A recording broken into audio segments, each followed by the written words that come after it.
Sewaktu kita masih kecil, tidak ada kesenangan yang lebih besar daripada perasaan senang saat menyaksikan daun dari tumbuhan yang segera menutup ketika disentuh.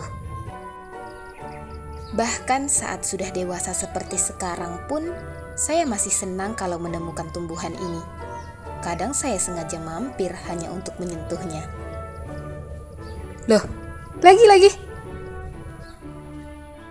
Sebagian dari kita pasti pernah menyentuh daun-daun yang mungil ini, kemudian melihat daunnya menguncup dan layu. Gerakan yang menutup tiba-tiba ini jelas sangat menghibur kita. Bahkan mungkin ada dari kita yang rela untuk menunggu sampai daunnya membuka kembali. Lebih ke gabut sih. Tapi tumbuhan ini benar-benar membuat saya takjub sekaligus penasaran. Tumbuhan yang terkenal sensitif ini secara ilmiah dinamakan sebagai Mimosa pudica. Di Indonesia, tumbuhan ini dikenal sebagai putri malu.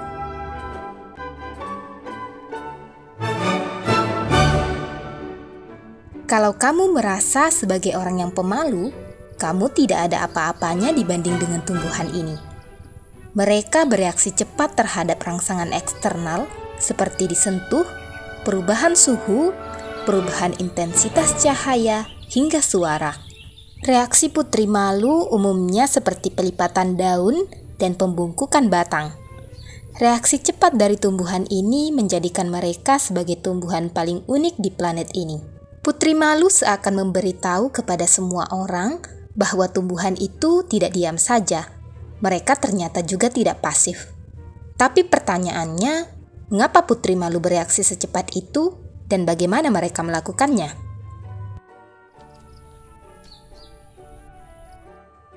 Meskipun tumbuhan unik ini memiliki nama yang berbeda di setiap belahan dunia, nama ilmiah mereka adalah Mimosa pudica. Mereka termasuk dalam famili Fabaceae yang berasal dari Amerika Tengah dan Amerika Selatan. Mereka kerabat jauh dengan kedelai, kacang tanah, dan kacang hijau. Mimosa pudica dalam bahasa Latin memiliki arti daun pemalu. Berasal dari kata mimik atau mimus yang berarti daun dan pudica yang berarti pemalu atau menyusut.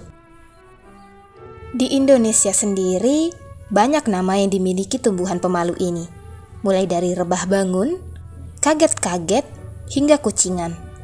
Tapi nama yang paling umum untuk tumbuhan liar ini adalah putri malu. Mimosa pudica memiliki batang yang berduri dan berbulu, yang mana duri ini menjadi pertahanan diri bagi mereka dari kita yang kadang suka jahil terhadap tumbuhan ini. Ya, seperti sekarang ini. Respon tumbuhan ini merupakan gerak nastik atau nasti. Gerakan yang terjadi adalah respon terhadap stimuli atau rangsangan. Jika rangsangan berupa sentuhan atau rangsangan fisik, maka disebut sebagai seismonasti atau sigmonasti.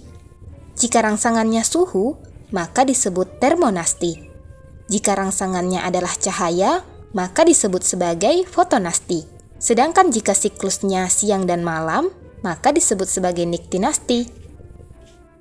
Seperti spesies tumbuhan lainnya, putri malu juga mengalami perubahan orientasi daun yang disebut gerakan tidur atau niktinasti. Dedaunan akan menutup ketika malam dan membuka kembali saat pagi hari. Ada dua pertanyaan yang muncul ketika kita melihat putri malu menguncup. Kenapa dan bagaimana?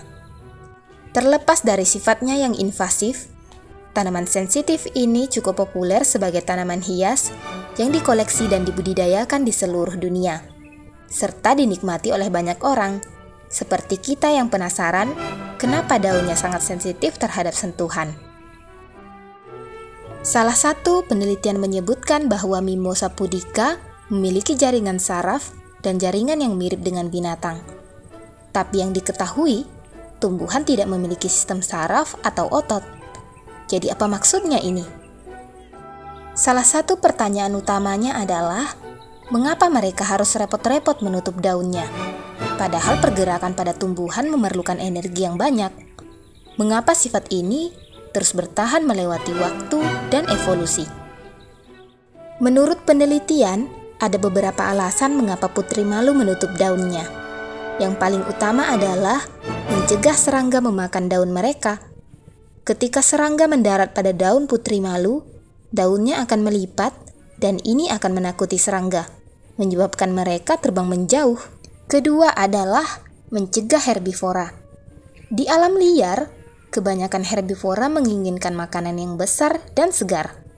Saat putri malu melipat daunnya, mereka akan terlihat kecil dan layu sehingga menjadi tidak terlalu menarik bagi herbivora. Ketiga adalah untuk mengekspos duri mereka. Ketika semua helaian daun menutup, batang tanaman ini akan sangat terlihat jelas dan menunjukkan duri yang tajam. Duri inilah yang akan menghalangi binatang untuk menyentuhnya. Selain itu, mungkin banyak yang menyangka bahwa posisi asli atau default dari daun putri malu adalah tegak terbuka. Tapi menurut sebuah studi, posisi default dari daun putri malu sebenarnya adalah turun terlipat. Saat daun terbuka, ada air di dalam sel mereka yang memberikan gaya melalui tekanan terhadap dinding sel ini yang disebut sebagai tekanan turgor. Saat putri malu merasakan sentuhan, mereka melepaskan sejumlah bahan kimia yang disebut ion kalium. Bahan kimia ini menyebabkan sel-sel yang sebelumnya mendapat tekanan dari air menjadi kehilangan tekanan, sehingga membuat daun putri malu kembali ke keadaan defaultnya, yaitu turun terlipat. Mereka membuka kembali daunnya agar mampu menerima cahaya matahari untuk diubah menjadi energi melalui proses fotosintesis. Kenapa? Agak susah diterima ya?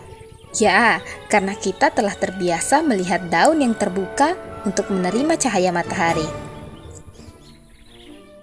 Tapi perkara ini mirip seperti lidah kita yang di posisi defaultnya menempel pada langit-langit di rongga mulut. Padahal menurut logika, seharusnya lidah jatuh aja tuh di ruang rahang bawah. Iya kan? Tapi sejauh ini, kita tidak ada masalah tuh dengan posisi default lidah kita. Justru kita nyaman-nyaman aja, ya kan?